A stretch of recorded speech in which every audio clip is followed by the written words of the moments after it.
எல்லாரும் வலது கரத்தை உயர்த்தி, இன்றைக்கும் நீர் எங்களோடு பேசும். எங்களை தாழ்த்துகிறோம். புல்லின் மேல் இறங்குற பனியை போல நீர் இந்த இடத்துல நீர் இறங்கும் ஆண்டவரே. எங்களை உங்களுடைய திருக்கரத்திலே தாழ்த்தி அர்ப்பணிக்கிறோம் இயேசுவின் நாமத்தில் பிதா. இன்றைக்குள்ள செய்தியை நீங்கள் ரொம்ப கவனமா கவனிக்கணும். இந்த வருட கடைசியில வந்திருக்கிறோம். நம்ம ஆதியாகமத்தின் புஸ்தகம் 4ஆம் அதிகாரம் 4வது வசனம். ஆபேலையும்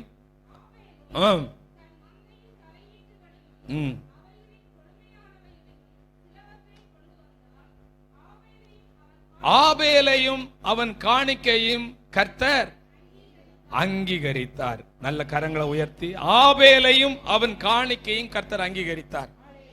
காணிக்கையை அங்கீகரிப்பதற்கு முன்பதாக முதல்ல யாரு ஆண்டவர் அங்கீகரித்தார்? ஆபேலை ஆண்டவர் அங்கீகரித்தார். முதலாவது, கர்த்தர் என்னை அங்கீகரிக்காமல் நான் செய்யும் காரியத்தை அங்கீகரிக்க மாட்டார். ஆபேல் அங்கீகரிக்கப்படாமல் ஆபேலின் காணிக்கை அங்கீகரிக்கப்படாது. முதலாவதாக ஆபேல் அங்கீகரிக்கப்பட வேண்டும். முதலாவது நான் அங்கீகரிக்கப்பட வேண்டும். அதற்கு பின்புதான் நான் செய்யக்கூடிய காரியங்கள். பழைய ஏற்பாட்டு உடன்படிக்கை நாட்களிலே இஸ்ரவேல் ஜனங்களை தம்முடைய ஜனங்களாக, தம்முடைய பிள்ளைகளாக தெரிந்து கொண்டார். இஸ்ரவேல் ஜனங்கள் நமக்கு தெரியும், ஆபிரகாம், ஈசாக்கு, யாக்கோபின் சன்னதி. அவர்களை மட்டுமே தம்முடைய பிள்ளைகளாக ஆண்டவர் என்ன பண்ணினார்? தெரிந்து கொண்டார். அங்கீகரித்தல் என்று சொன்னால் என்ன? தெரிந்து கொள்ளுதல். தெரிந்து கொண்டார், ஏற்றுக்கொண்டார். அங்கீகரித்தல் என்றால் ஏற்றுக்கொள்ளுதல், தெரிந்து கொள்ளுதல் அல்ல, ஏற்றுக்கொள்ளுதல்.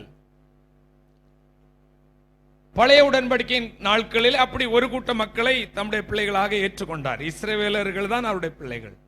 புதிய ஏற்பாட்டு காலத்தில் யோவான் 1:12 படித்து பார்க்கும் பொழுது, அவருடைய நாமத்தின் மேல் விசுவாசமுள்ளவர்களாய் அவரை ஏற்றுக்கொண்டவர்கள் எத்தனை பேரோ அத்தனை பேரும் அவருடைய பிள்ளைகள் ஆகும்படி அவர்களுக்கு, சுருக்கமாக சொல்ல போனால் ரட்சிக்கப்பட்டவர்கள், மனம் திரும்பினவர்கள், பாவ மன்னிப்பின் நிச்சயத்தை பெற்றவர்கள், விசுவாசம் உள்ளவனாகி ஞானஸ்நானம் பெற்றவர்கள், இயேசு இரத்தத்தாலே கழுகப்பட்டவர்கள், ரட்சிக்கப்பட்டவர்கள் தான் அவருடைய பிள்ளைகள். எல்லோரும் அவருடைய பிள்ளைகள் அல்ல. அவரை ஏற்றுக்கொண்டவர்கள் தான் அவருடைய பிள்ளைகள். சபை என்றால் இயேசுவை சொந்த இரட்சகராக ஏற்றுக்கொண்ட கூட்டம், ரட்சிக்கப்பட்ட கூட்டம். எனவே நாம் அவருடைய பிள்ளைகளாக நாம் இருக்கிறோம். பாருங்கள், அப்போஸ்தலர் 14ஆம் அதிகாரம் 16வது வசனத்தை நீங்கள் படித்து பார்க்கும் பொழுது, அப்போஸ்தலர் 14ஆம் அதிகாரம் 16வது வசனம், சென்ற காலங்களில் சகல ஜனங்களையும் நடக்க விட்டார். சென்ற காலம் நீங்க கவனிக்கணும். இன்றைக்கு எத்தனாம் தேதி? 8ஆம் தேதி. நேற்றைக்கு 7ஆம் தேதி. 7ஆம் தேதி வரைக்கும் 12ஆம் மாதம் 7ஆம் தேதி வரைக்கும் 2024ஆம் வருடம், சென்ற காலம் வரைக்கும் ஜனங்களை தங்கள் சகல ஜனங்களை தங்கள் தங்கள் வழிகளிலே நடக்க விட்டிருந்தும், இதுவரைக்கும் எப்படி வேண்டுமானாலும் நீங்க நடந்திருக்கலாம், எப்படி வேணாலும் காரியங்களை செய்திருக்கலாம். ஆனா இன்றைக்கு ஆண்டவர் நமக்கு சொல்ற வார்த்தை என்னன்னா, அப்போஸ்தலர் 17:30 நீங்கள் படித்து பார்க்கும் பொழுது, அது அறியாமை உள்ள காலம். நேற்றைக்கு வரைக்கும் அது அறியாமை உள்ள காலத்தை காணாதவர் போல கண்டுக்கல்ல. நம்ம சின்ன பிள்ளைங்களா நம்ம வீட்டில் இருப்பாங்க. அந்த பிள்ளைங்க தவறு பண்ணா சில நேரத்தில் பெற்றோர் என்ன பண்ண மாட்டாங்க? கண்டுக்க மாட்டாங்க. சின்ன பிள்ளை அது வளர்ந்து அதே தவற பண்ணுனா அத நம்ம என்ன பண்ணுவோம்? கண்டிப்போம் இல்லையா? இப்பொழுதோ மனம் திரும்ப வேண்டும் என்று எங்குள்ள மனுஷருக்கும் கட்டளையிடார். முழு உலகத்தில் உள்ள ஜனங்களும் மனம் திரும்ப வேண்டும் என்று கர்த்தர் கட்டளையிடுகிறார். இது வேண்டுகோள் வைக்கல. உங்க குடும்பத்தில் எல்லாரும் மனம் திரும்ப சொல்றார். இந்த வார்த்தையை கேட்டுக்கொண்டிருக்கிற தேவ பிள்ளைகள், நீங்கள் எல்லோரும் மனம் திரும்ப இயேசுவானவர் கட்டளை கொடுக்கிறார். மற்றவர்களுக்கு இந்த கிறிஸ்துமஸ் நாட்களிலே அவர்கள் மனம் திரும்ப வேண்டும் என்று சொல்லி இந்த கைப்பிரதிகளை எடுத்து கொடுங்க. கைப்பிரதிகள் இருக்கிறது, எடுத்து கொடுங்க. மனம் திரும்ப விரும்புகிறார். நேற்றைக்கு வரைக்கும் அறியாமல் இருந்தார், காணாதவர் போல இருந்தார். அவரவர் தன்னுடைய வழிகளிலே போவதற்கு அவர் கண்டுக்கல. ஆனா இன்னைக்கு இந்த வார்த்தை கேட்கிற கர்த்தருடைய பிள்ளைகளே, நீங்கள் எல்லோரும் மனம் திரும்ப வேண்டும் என்று விரும்புகிறார். கர்த்தருடைய பரிசுத்த நாமத்திற்கு மகிமை உண்டாகட்டும். ஏற்கனவே ஒரு நாள் மனம் திரும்பி இருக்கலாம். அனுதினம் மனம் திரும்புதல், இன்றைக்கு ஒரு புதிய மனம் திரும்புதல் நமக்கு அவசியமான ஒன்றாக இருக்கிறது. அல்லேலூயா. இந்த வார்த்தையை பிரசங்கம் பண்ணி கொண்டிருந்தாலும் கூட, ஒரு பக்கத்திலே பிரசங்கம் நடந்து கொண்டிருந்தாலும் இன்னொரு பக்கத்திலே எங்களுக்குள்ளாக ஒரு காரியம் நடந்து கொண்டிருக்கும். என்ன காரியம் தெரியுமா? மனம் திரும்புதல். மனம் திரும்புதல் என்பது இந்த உலகத்தில் இருக்கக்கூடிய எல்லா மனிதர்களும் சாகர வரைக்கும் மனம் திரும்பி கொண்டுதான் இருக்கணும். பூரணமா மனம் திரும்புறேன்னு சொன்னவங்க கரங்களை உயர்த்துங்க. அல்லேலூயா. ரொம்ப உசார் தான் எல்லாம். ஆமென். பூர்ணமா மனம் திரும்பவங்கள ஆண்டவர் இந்த உலகத்துல வைக்க மாட்டார். என்ன பண்ணிடுவாரு? தட்டி தூக்கிடுவார். அதனால நான் சொல்லுவேன், ஆண்டவரே நான் இன்னும் மனம் திரும்பல. நான் பிரசங்கம் பண்ணாலும் இன்னும் நான் என்ன பண்ணல, நான் இன்னும் மனம் திரும்பல. ஏன்னா கொஞ்ச நாள் வாழ விரும்புறோம் இல்லையா? விரும்புகிறீங்களா? ஆமேன்னு சொல்லுங்க. விரும்புங்க. நீ விரும்புகிறத என்னிடத்துல கேள். சாலமோன் அதை கொடுத்தாரா இல்லையா? கொடுத்தார். விரும்புங்க. எப்ப பார்த்தாலும் நான் எதுக்கு வாழுகிறேன், நான் செத்து போறேன்னு சொல்லாதுங்க. செத்தாதான் தெரியும், சாவின் வேதனை தான் தெரியும். ரொம்ப வேதனை உள்ளது. அல்லேலூயா. ஆண்டவர் காப்பாற்றினார். நம்ம ஈஸியா சொல்லிடுவோம், நான் எதுக்கு இந்த உலகத்துல வாழணும், நான் செத்து போறேன்.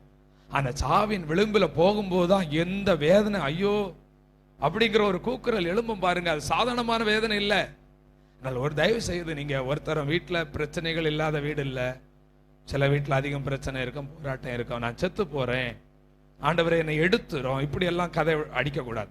அல்லேலூயா. ஆமென். நாங்க வாழணும், நாங்க சமாதானமா வாழ எங்களுக்கு கிருபை தாருன்னு சொல்லுங்க. கிருபை தாங்கன்னு சொல்லுங்க. கரங்களை உயர்த்தி ஆண்டவரை ஸ்தோத்திரம் பண்ணுவோம். ஹல்லேலூயா. கர்த்தருடைய நாமத்திற்கு மகிமை உண்டாகட்டும். இயேசுவின் நாட்களில் இருளில் இருந்த ஜனங்கள் பெரிய வெளிச்சத்தை கண்டார்கள். மரண இருளின் திசைகளில் இருக்கிற எங்கும் வெளிச்சம் உதித்ததாம். கர்த்தருடைய நாமத்திற்கு மகிமை உண்டாகட்டும். பாருங்கள், மனம் திரும்புதல் என்பது நம்முடைய எல்லாருக்கும் அவசியமான, ரொம்ப முக்கியமான ஒன்று கிறிஸ்தவத்திலே.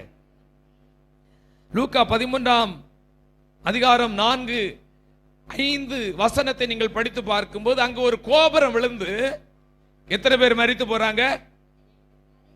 18 பேர் ஒரு கோபுரம் விழுந்து மரித்து போறாங்க. அல்லேலூயா. ஆமென். கோபுரம் விழுந்து 18 பேர் மரித்து போனார்கள். ஆண்டவர் என்ன சொல்றாரு? இஸ்ரவேலில் குடியிருக்கும், எருசலேமில் குடியிருக்கும் மனுஷர்கள் எல்லாரிலும் குற்றவாளிகள் என்று இருந்தார்கள் என்று நினைக்கிறீர்களோ? நம்ம ஒருத்தனுக்கு ஆக்சிடென்ட் ஆயிட்டா உடனே நம்ம சொல்லுவோம், இவன் என்ன பாவம் செய்தானோன்னு சொல்லுவோம். ஒருத்தன் வியாதியில மரிச்சுட்டா இவன் என்ன பாவம் செய்தானோன்னு சொல்லுவோம். ஒரு குடும்பம் அப்படிதான் நம்ம சொல்லுவோம், என்ன தவறு செய்தானோ. ஈஸியா நியாயம் தீர்த்துருவோம். அப்படித்தானே? அடுத்தவங்களை நம்ம ஈஸியா நியாயம் தீர்த்துருவோம். இங்கு மரித்ததை பற்றி ஆண்டவர் சொல்றாரு, குடியிருக்கிற எல்லாரும் அவர்கள் குற்றவாளியாக இருந்தார்கள் என்று நினைக்கிறீர்களா? அடுத்தது ஆண்டவர் முக்கியமா ஒரு காரியத்தை சொல்றாரு, அப்படி அல்ல, உங்களுக்கு சொல்றேன், இது ஒரு அடையாளம். மனம் திரும்பாம போனா மனிதன் கெட்டு போவது கர்த்தருடைய விருப்பம் அல்ல. தேவ ஜனங்கள் ரட்சிக்கப்படுவதுதான் தேவனுடைய விருப்பம். இங்க சொல்றாரு, நீ மனம் திரும்பலைன்னா கெட்டு போவேன்றார். இதை ஏற்றுக்கொள்ளணுமா ஏற்றுக்கொள்ள வேண்டாமா? ஏன் ஏற்றுக்கொள்ளணும்? நான் மனம் திரும்ப போறேன், ஏன் கெட்டு போறேன்?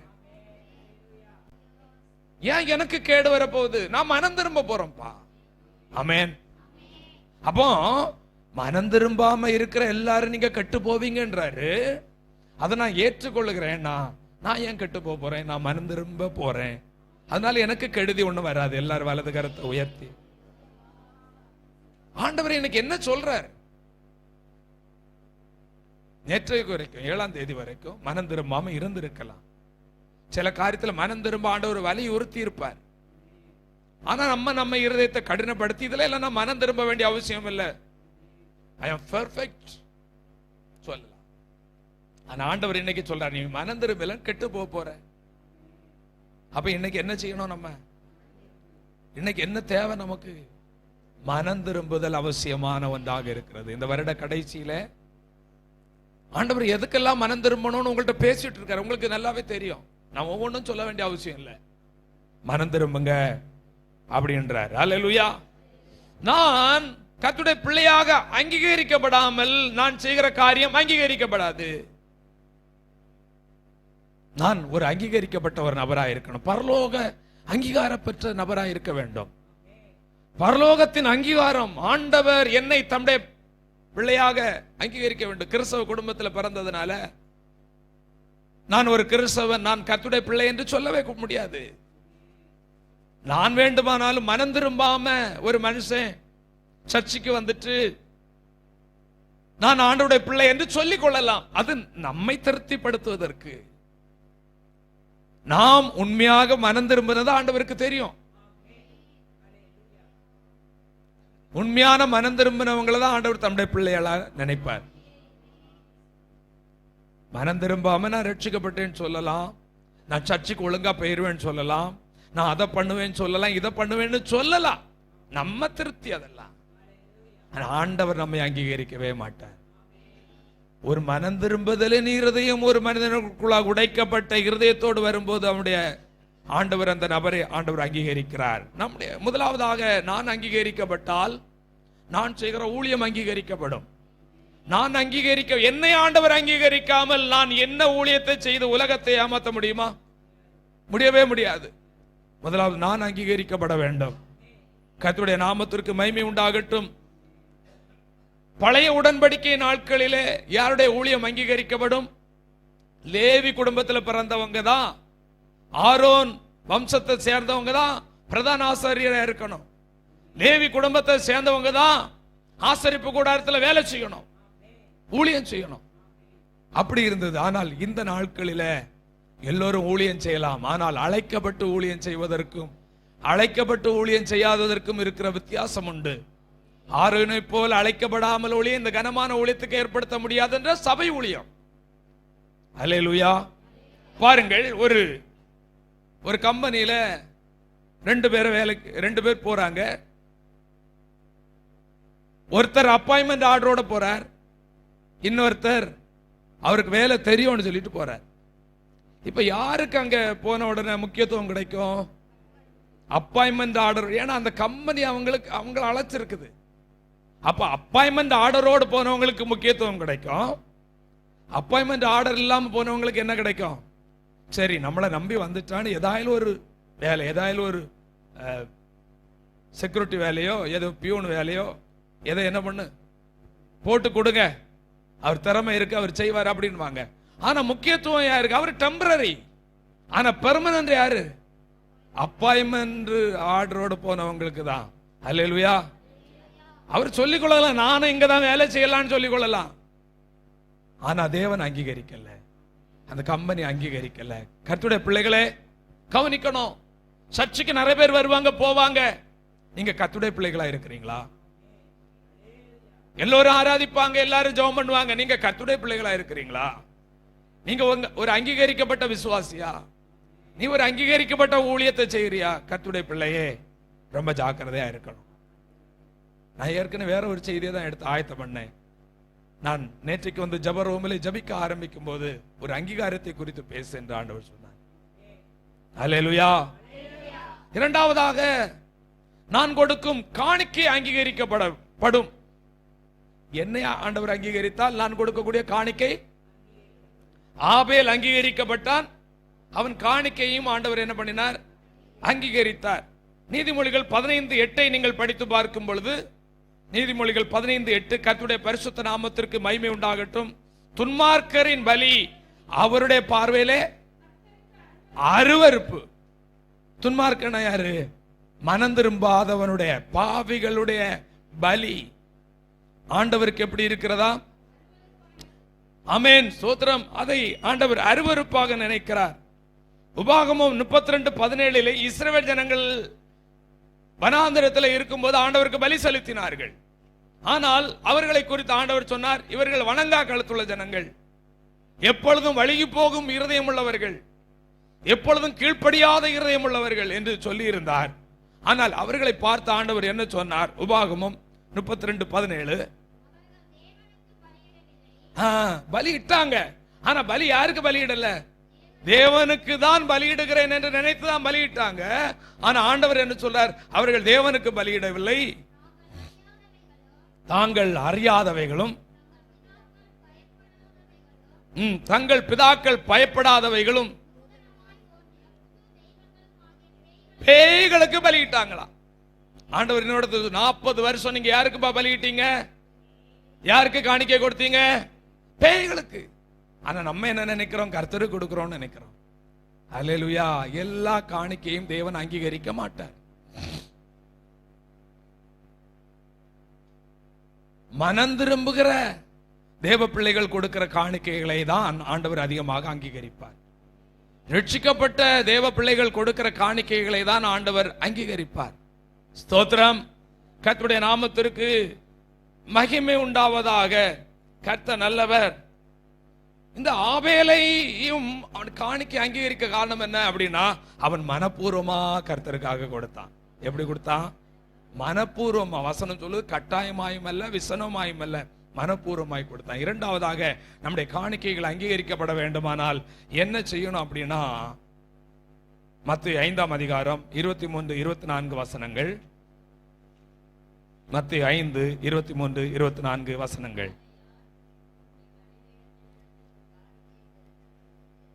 நீ பலிபீடத்திலிருந்து உன் காணிக்கையை செலுத்த வந்து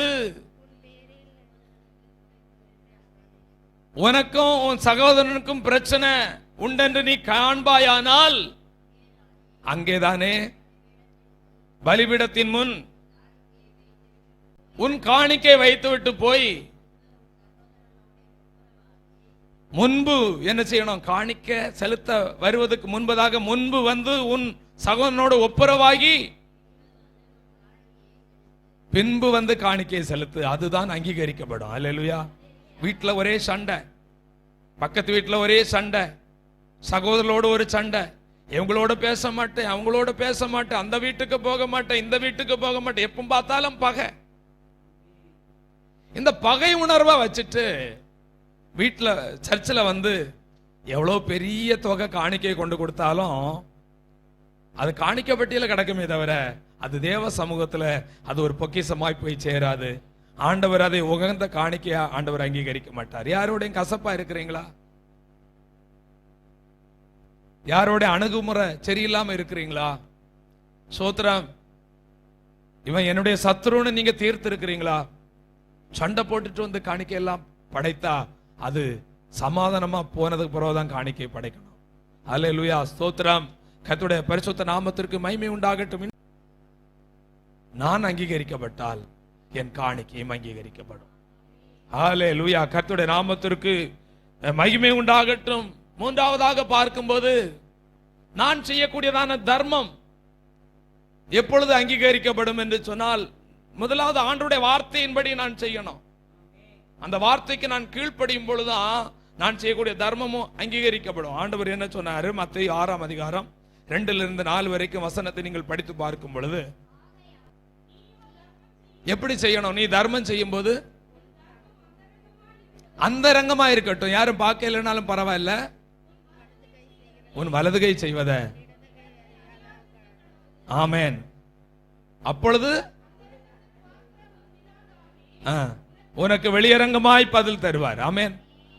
அப்ப தர்மம் செய்கிறதுனால நமக்கு என்ன இருக்கிறது? பலன் இருக்கிறது. நம்முடைய சபையிலே ஒரு கொரோனா காலம் வந்தது. ஒரு கொரோனா காலத்தில் நம்முடைய சபையில இருக்கக்கூடிய விசுவாசி இங்க இருக்காங்க. அந்த நான் அவங்க பேரை சொல்லக்கூடாதுன்னு சொன்னனால நான் சொல்லல.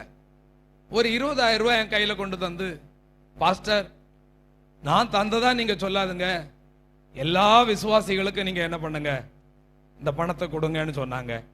நான் என்ன பண்ணேன்? அதை பகிர்ந்து எல்லாத்தையும் பேரை சொல்லாம கொடுத்தேன். ஏன்னா அவங்க பேரை சொல்லக்கூடாதுன்னு சொன்னாங்க. அப்ப பாருங்க, பல நேரத்தில் இப்படிப்பட்ட நபர்களும் உண்டு. அல்லேலூயா, ஸ்தோத்திரம்.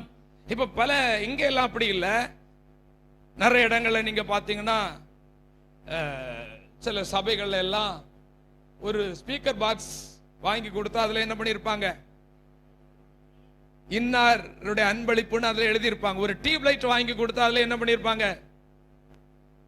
அதுல ஒரு ஃபேன் வாங்கி கொடுத்தா இன்னாருடைய அன்பளிப்பு. ஆண்டவர் சொல்றாரு, உன் பலன் தீந்துச்சுப்பா, அதோட நீ பேர் எழுதுன இல்ல, அதோட உன் பலன் போயிடுச்சு அப்படின்றாங்க. அல்லேலூயா. எத்தனை பேருக்கு புரியுது? அல்லேலூயா. நமக்கு பலனை தருகிறவர் கர்த்தர். ஆமென். சகோதரி ஜெபம் பண்ணாங்க இல்லையா, நம்ம ஆண்டவருக்கு என்ன செய்கிறோங்கிறத, நம்ம தர்மம் செய்கிறதெல்லாம் ஆண்டவர் பார்த்து கொண்டே இருக்கிறார். நான் பலருக்கு கொடுக்கலாம், ஆனால் அந்த காரியத்தை நம்முடைய நீதியை எல்லாம் இந்த இடத்துல வந்து சொல்வதற்கு நாம் ஆள் இல்லை. ஏன்? நீதி இருக்கலாம், அந்த நீதியெல்லாம் வசனம் என்ன சொல்லுது, எங்கள் நீதிகள் எல்லாம் கந்த. மனுஷன் என்னதான் நீதி செய்ததெல்லாம் அழுக்குதான், கர்த்தர் தான் நீதி உள்ள நியாயாதிபதி. அப்படியானால் நம்மை பிரசங்கம் பண்ணுவதற்கோ நம்முடைய காரியங்களை எங்கு சொல்வதற்கோ நாம் இங்கு நிக்கல, ஆண்டவரை குறித்து சொல்வதற்கு. ஹல்லேலூயா, ஸ்தோத்திரம். ஒரு சகோதரி வந்து இப்படியாக சொன்னாங்க, ஐயா எங்க சர்ச்சுக்கு போறதுக்கு எங்களுக்கு பிடிக்கல, அந்த பாஸ்டர் புல்பிட்ல வந்து நின்று அவங்க குடும்ப காரியத்தையே பேசிட்டு இருப்பாரு அப்படின்னாரு. புல்பிட் குடும்ப காரியம் பேசுற இடம் இல்ல. எத்தனை பேருக்கு புரியும்? இது வசனம் பேசுகிற இடம், ஆண்டவரை உயர்த்தி பேசுகிற இடம். ஆண்டவர் என்ன சொன்னாரோ அதை குறையாம கூட்டவும் குறைக்காமலும், அதே நேரத்தில் பகிர்ந்து கூட்டமும் குறைக்காமலும் பேசணும், அதே நேரத்தில் பகிர்ந்து போதிக்கிற ஒரு இடம் தான் இந்த இடம். கர்த்தருடைய நாமத்திற்கு மகிமை உண்டாகட்டும். மனிதனை புகழுகிற இடமும் இல்லை, மனிதனை உயர்த்துகிற இடமும் இல்லை, பேசுகிற நம்மை உயர்த்துகிற இடம் இல்லை. இங்க ஒரே ஒருத்தர் தான் உயர்ந்திருக்கணும், ராஜாதி ராஜா, கர்த்தாதி கர்த்தர். ஹல்லேலூயா, ஹல்லேலூயா. கர்த்தருடைய பரிசுத்த நாமத்திற்கு மகிமை உண்டாகட்டும். கர்த்தருடைய நல்ல நாமம் உயர்த்தப்படுவதாக, உயர்த்தப்படுவதாக. ஹல்லேலூயா.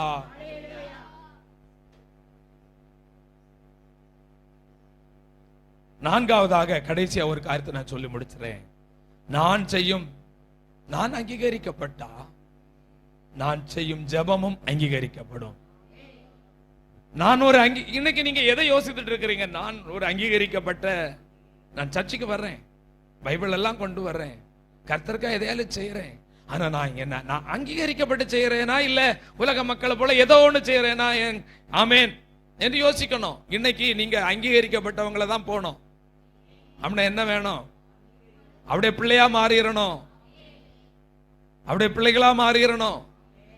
சோத்ரம். அப்படியே பிள்ளைகளா மாறுறதுக்கு தகுதி இப்பொழுது எல்லோரும் மனம் திரும்ப வேண்டும். ஆண்டவர் பேசிட்டே இருப்பார், என்ன காரியத்துல மனம் திரும்ப நமக்கு நல்லாவே தெரியும்.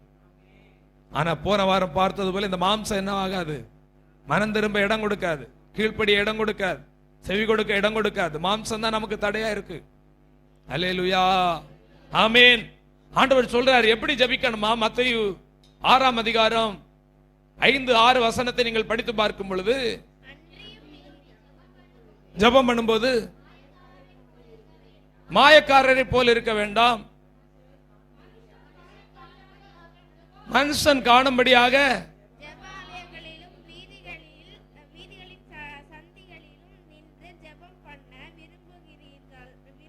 மாயக்காரர் என்ன பண்ணுவாங்களா? சந்திகளும் வீதிகளில் நின்று பயங்கர ஜப வீரர் போல தங்களை காட்டிக்குவாங்க. இந்த உலகத்திலையும் அப்படிப்பட்ட மக்கள் உண்டு. ஆண்டவர் சொல்றாரு, அவர்கள் தங்கள் பலனை அடைந்துப்பா, அவங்களுக்கு பலன் எல்லாம் இல்ல. ஆண்டவர் சொல்றாரு எப்படி ஜபிக்கணும்ன்றாரு. அடுத்த வசனம், நீயோ ஜபம் பண்ணும்போது நீ உன் அறை வீட்டுக்குள் பிரவேசித்து, கர்த்தருடைய பரிசுத்த நாமத்திற்கு மகிமை உண்டாகட்டும், அறை வீட்டுக்குள் பிரவேசித்து உன் கதவை பூட்டி அந்தரங்கத்தில் இருக்கிற உன் பிதாவை நோக்கி ஜெபம் பண்ணு.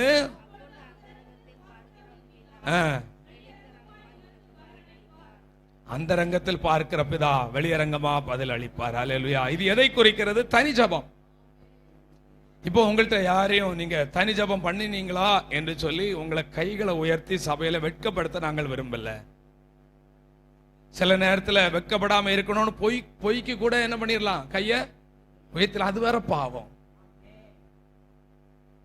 அப்ப கைய தூக்க விடுறதுனால அதுல என்ன இருக்கு? பொய்யா கைய தூக்கிட்டா அதுவும் தேவ சமூகத்துல அது பாவமா போயிடும் இல்லையா? அதனால அதுக்கெல்லாம் நாங்க இடம் கொடுக்க விரும்பல. எத்தனை பேருடைய வாழ்க்கையில தனி ஜபம் இருக்கு? ரட்சிக்கப்பட்டா அதுக்கு அடையாளம் ஜபம். ரட்சிக்கப்பட்ட மனுஷனுடைய அடையாளம் என்னது? தனி ஜபம். தனி ஜபம். பவுல் ரட்சிக்கப்பட்டதுக்கு அடையாளம் அவர் என்ன பண்றாரு? கண்ணு குருடாயிற்று. உடனே அவர் என்ன பண்றாரு? தனியா போய் உபவாசம் பண்ணி ஜபம் பண்றாரு. உபவாசம் எல்லாம் இல்ல நமக்கு. நமக்கெல்லாம் என்னதான் சொல்லு, நீ சொல்றத சொல்லுப்பா, நான் இப்படிதான். எப்படி நம்ம வாழ்க்கையில கொஞ்ச கால வாழ்க்கை கீழ்ப்படிதலோடு வாழ்க்கை முடிக்கணும். ஆமென், ஆமென். கொஞ்ச கால வாழ்க்கை. நீங்க ரொம்ப நாள் நினைக்காதுங்க. மனுஷனுடைய, நான் அடிக்கடி சொல்லுவேன், நம்ம எல்லாம் காற்றடிக்கப்பட்ட பலூன். ஒரு தெய்வ பயமும் ஒரு தாழ்மையும் ஒரு கீழ்ப்படிதல் நமக்கு இருக்கணும். ஹல்லேலூயா.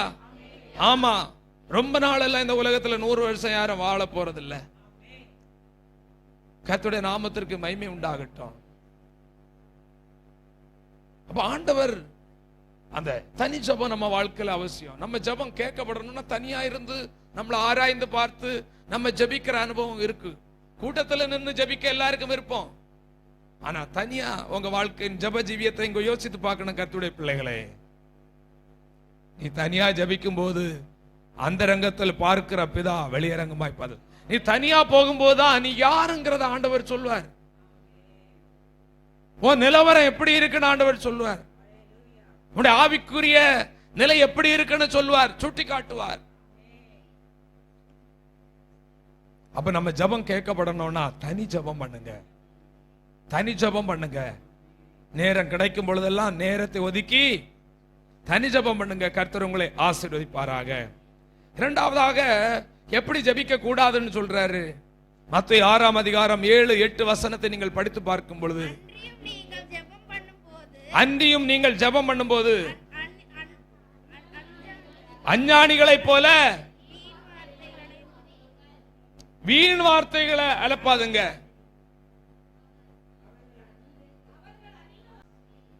என்ன சொல்லப்பட? நீங்கள் செய்யாதிருங்கள், அன்றியும் நீங்கள் ஜெபம் பண்ணும்போது அஞ்ஞானிகளைப் போல வீண் வார்த்தைகளை அலம்பாத. வீண் வார்த்தைகளை அலம்பாத. பிள்ளைகள் எக்ஸாம் எழுதும் போது அதுலயும் சோசியல் இந்த எக்ஸாம் எல்லாம் எழுதும் போது பாத்தீங்கன்னா வரலாறு அப்படின்னு இருக்கும் முன்னாடி எல்லாம். அல்லேலூயா. இப்போ எப்படி இருக்கு? ஹிஸ்டரி. அது ஹிஸ்டரி இங்கிலீஷ்.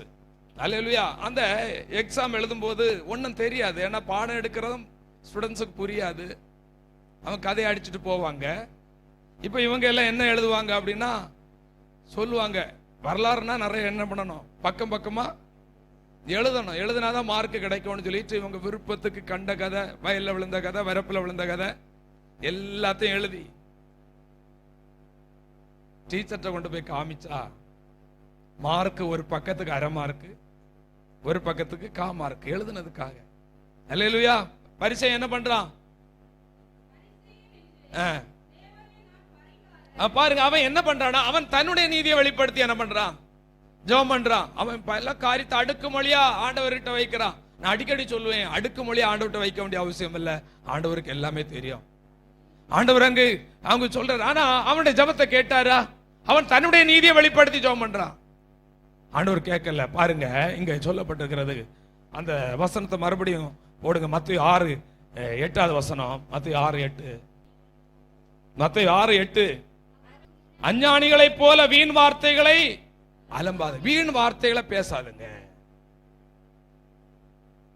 பிரசங்கில சொல்லப்பட்டிருக்கிறது, ஜபாலயத்துக்கு போகும்போது, தேவாலயத்துக்கு போகும்போது உன் வார்த்தை சுருக்கமா இருக்கட்டும் எழுதப்பட்டிருக்கிறது. தேவன் பரலோகத்தில் இருக்கிறார். நீ ரொம்ப பேசுறதுனால உன் ஜெபம் கேட்கப்படும். நீ உன்னை நீதிமான் என்று என்ன பண்ண வேண்டாம், நிரூபிக்க வேண்டாம். அதை நீ செய்து காண்பின்றார். வீண் வார்த்தைகளை அலப்பாத. அலப்பிட்டே இருக்க கூடாது. அவர்கள் அதிக வசனிப்பினால் தங்கள் ஜெபம் கேட்கப்படும் என்று நினைக்கிறார்கள். ரொம்ப பேசினா இந்த வரலாறு எழுதுனது போல ரொம்ப எழுதுனா, ரொம்ப பேசினா ஜபம் கேட்கப்படும் நினைக்கிறாங்க. ஜபம் என்ன ஆகாது?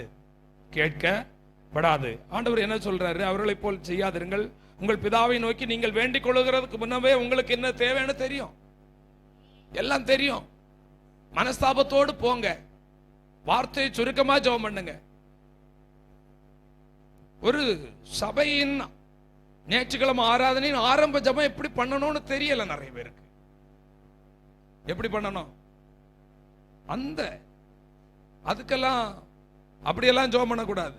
எப்படி ஜெபம் பண்ணணும்? இந்த ஆராதனைக்கு தடைகளை நீக்கி ஜனங்களை கொண்டு வாங்க, ஆவியானோட பிரசன்னம் இறங்கி வரட்டும், நீங்க ஆளுகை செய்யுங்க, நீங்க நடத்துங்க, வந்தவனா போக கூடாது, விடுதலை பெற்று போகணும், ஆமீன், ஆசீர்வதிங்க, வார்த்தை வெளிப்படட்டும், வார்த்தையை கொடுக்கிற ஊழியக்காரரை எடுத்து பயன்படுத்தி. இதுதான் ஜெபம்.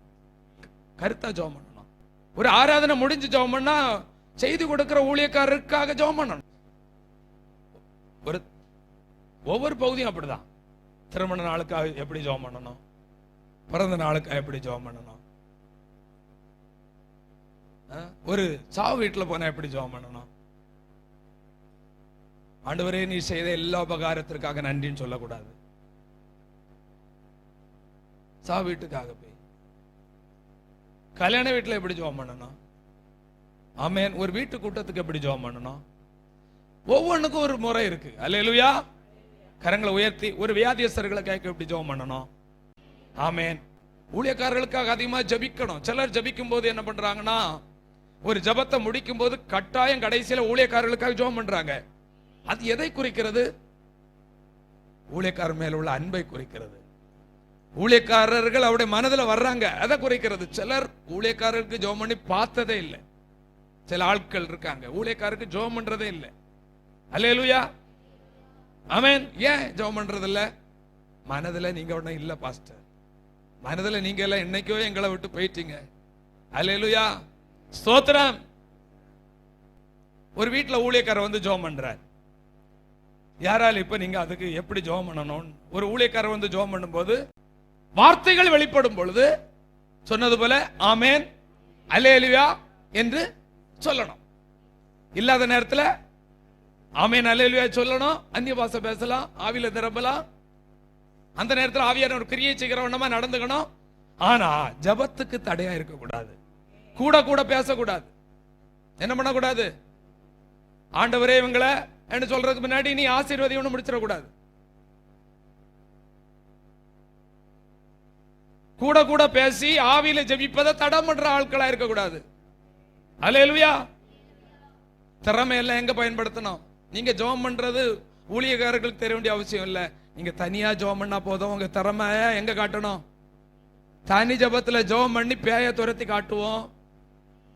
இங்க 10 நிமிஷம் 5 நிமிஷம் ஜெபம் பண்ண கொடுக்கும் போது அந்த நேரத்துல உங்க காரியத்தை காட்டுங்க. அல்லேலூயா. பாருங்க, ஒரு வீட்டுக்கு நம்ம போகும்போது ஒரு தரிசனத்தோடு போவோம். ஒரு வீட்டு கூட்டத்துக்கு ஒருத்தருக்காக ஜெபம் பண்ணும் போது என்ன ஒரு தரிசனத்தோடு ஜெபம் பண்ணுவோம். அதுல நம்ம யாரும் டிஸ்டர்ப் பண்றவங்களா இருக்க கூடாது. எல்லாரும் வலது கரத்தை உயர்த்தி ஹல்லேலூயா, ஆமென். ஆண்டவர் தரக்கூடிய வார்த்தைகளை கேட்டு அதுல ஒரு பக்தி விருத்தி அடையணும்.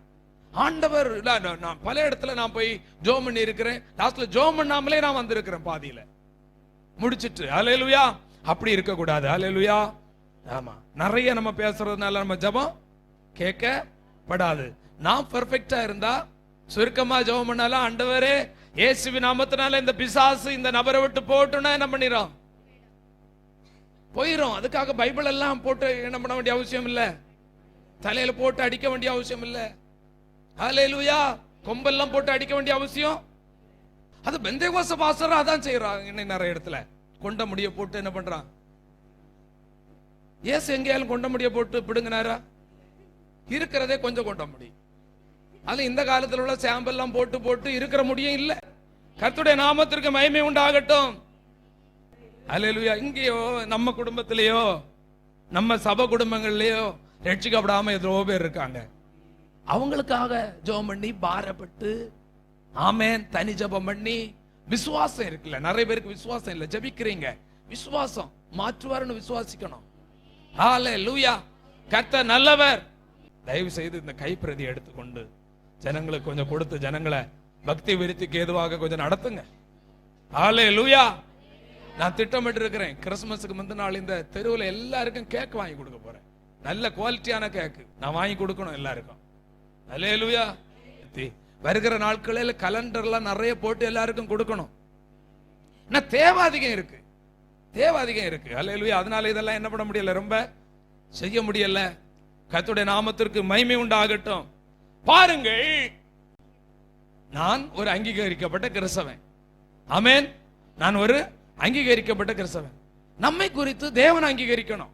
உங்க குடும்பம் அங்கீகரிக்காம இருக்கலாம், கணவன் அங்கீகரிக்காம இருக்கலாம், மனைவி அங்கீகரிக்காமல் இருக்கலாம், மற்ற யாரும் அங்கீகரிக்காமல் இருக்கலாம். கர்த்தர் நம்மை அங்கீகரிக்க வேண்டாம். ஹல்லேலூயா. ஆமென். ஹல்லேலூயா. ரொம்ப முக்கியமான ஒரு காரியம், என்னை ஆண்டவருடைய பிள்ளையாக அங்கீகரிக்கணும். யோபுன்னு ஒரு பக்தர் இருந்தார். அவரை ஆண்டவர் அங்கீகரித்தார்.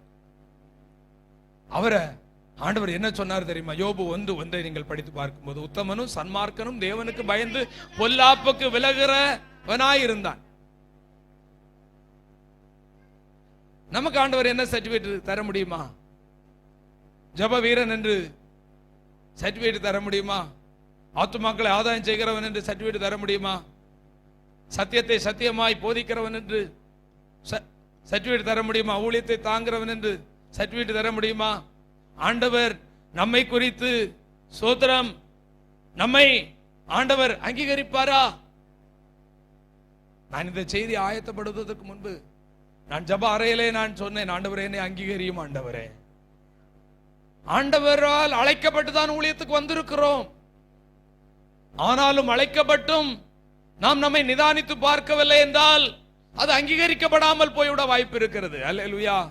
இனி சரியான ஒரு மனம் திரும்புதலுக்குள்ளா வாங்க. பாருங்க, யோபுடைய வாழ்க்கையில உத்தமன் சன்மார்க்கன் தேவனுக்கு பயந்து பொல்லாப்புக்கு விலகிறவனை போல ஒருவனும் இல்லை. இப்படிப்பட்டதான மனிதன் ஒரு நாள் ஜெபம் பண்றான். பாருங்க, யோபு 42:2 நீங்கள் படித்து பார்க்கும்போது தேவனை நோக்கி ஜெபம் பண்றான். தேவரீர்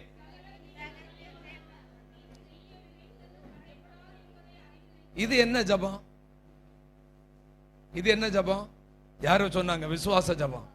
விசுவாசம், விசுவாச வார்த்தை அறிக்கைப்படணும். எப்பமா அழுதுட்டே இருக்காதுங்க. சிலர் பிரச்சனை சொல்ல ஆரம்பிச்ச உடனே என்னதான் வருது? ஒரே அழுக. ஹல்லேலூயா. குடம் குடம் குடம் குடம் கணக்கில் அழுக இருக்கட்டும். எப்போ அழுக தீர்வு இல்லைங்க.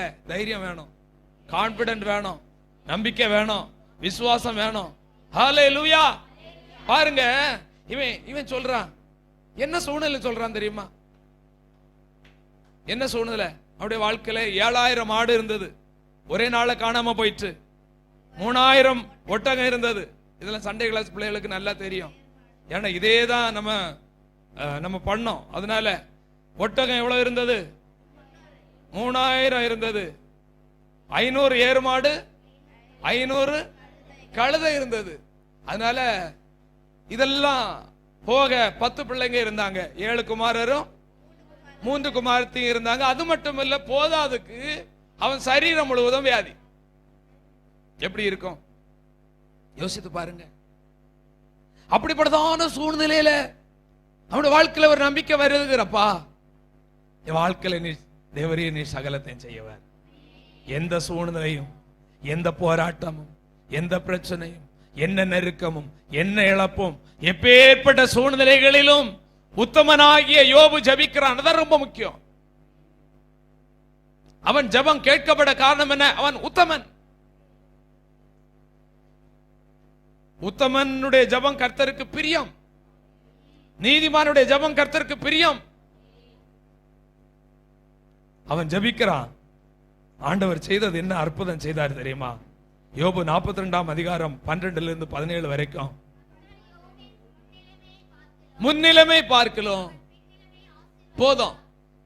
முன்னிலைமை எவ்வளவு கேடு தெரியுமா? ஆனா ஆண்டவருடைய வாழ்க்கையில ஒரு காரியத்தை செய்யணும்னு நினைச்சார், அது தடைபடவே இல்லை. ஹல்லேலூயா. எல்லாரும் வலது கரத்தை உயர்த்தி, உங்க வாழ்க்கையில ஆண்டவர் சில காரியத்தை செய்யணும்னு நினைச்சா தடைபடாது. நம்ம என்ன செய்யணும்? உத்தமனா இருக்கணும், ஆண்டவரால் அங்கீகரிக்கப்பட்ட ஒரு நபரா இருக்கணும். ஜெபத்தை ஆண்டவர் கேட்டார். 7000 ஆடுகளுக்கு பதிலாக 14000 ஆடு கொடுத்துட்டார். பாருங்க, ரெட்டிப்பான நன்மை காத்திருந்தான். அல்லேலூயா. காத்திருந்த போது 2 மடங்கு நன்மை. 3000 ஒட்டகத்துக்கு பதிலாக 6000 ஒட்டகம், 500 ஏறுமாடுக்கு பதிலாக 1000 ஏறுமாடு, 1000 கழுத. என்னைக்கோ செத்து போக வேண்டியவன் கடைசியில பார்த்தா அவன் தீர்க்க ஆயுசுல மரிச்சானா. எல்லாரும் வலது கருத்தை உயர்த்தி தீர்க்க ஆயுசு. ஏன் தீர்க்க ஆயுச கொடுத்தாரு? அவனுக்கு ஏன் தீர்க்க ஆயுச கொடுத்தாரு? அது கடைசி வசனத்தை இருக்கல. எத்தனை வயசு வாழ்ந்தான்? பூர்ண வயசு. அதான் தீர்க்காயுசு. தீர்க்காயுசு சொல்லுங்க. உத்தமனுக்கு தீர்க்காயுசு சொல்லுங்க. உத்தமனுக்கு தீர்க்காயுசு. அங்கீகரிக்கப்பட்டவனுக்கு மோசேக்கு எத்தனை வயசு? 120. கண்கள் மங்கல்ல. அல்லேலூயா, சோத்திரம். இருளடையல்ல, கண் பார்வை குறையல்ல, தீர்க்காயுசு. ஆபிரகாமுக்கு தீர்க்காயுசு 180 சொல்றேன்னு நினைக்கிறேன். தீர்க்காயுசு. எத்தனை பேர் தீர்க்காயுசு வேணும்? அல்லேலூயா, அல்லேலூயா. நல்ல தீர்க்காயுசு ஆண்டவர் தந்து, இழந்து போன நன்மைகள் எல்லாம் தந்து, ஆண்டவர் செய்ய நினைத்த காரியத்தை எல்லாம் தடையில்லாமல் செய்வதற்கு காரணம் யோபு ஒரு அங்கீகரிக்கப்பட்ட நபராயிருந்தார். இதான் பாயிண்ட். நீங்க ஒரு அங்கீகரிக்கப்பட்ட நபரா இருந்தா சடுதியா சில ஆசீர்வாதம் வராம இருந்தாலும் ஒரு நாள் வரும். பல போராட்டங்களுக்கு பின்பு, பல உபத்திரவங்களுக்கு பின்பு ஆண்டவர் தேவரீர் சகலத்தையும் செய்ய வல்லவர், நீர் செய்ய நினைத்து தடைபடாது என்று சொன்ன வார்த்தையின்படி ஆண்டவர் நம்முடைய வாழ்க்கையில பெரிய காரியங்களை ஆண்டவர் செய்ய வல்லமை உள்ள தேவனாயிருக்கிறார். எல்லாரும் ஜப நிலையில் எழுந்து நின்று, ஆண்டவரே பூர்ண மனம் திரும்புதல் எனக்கு தாரும். ஆண்டவரே உம்முடைய திருக்கரத்தில் எங்களை படைக்கிறோம்.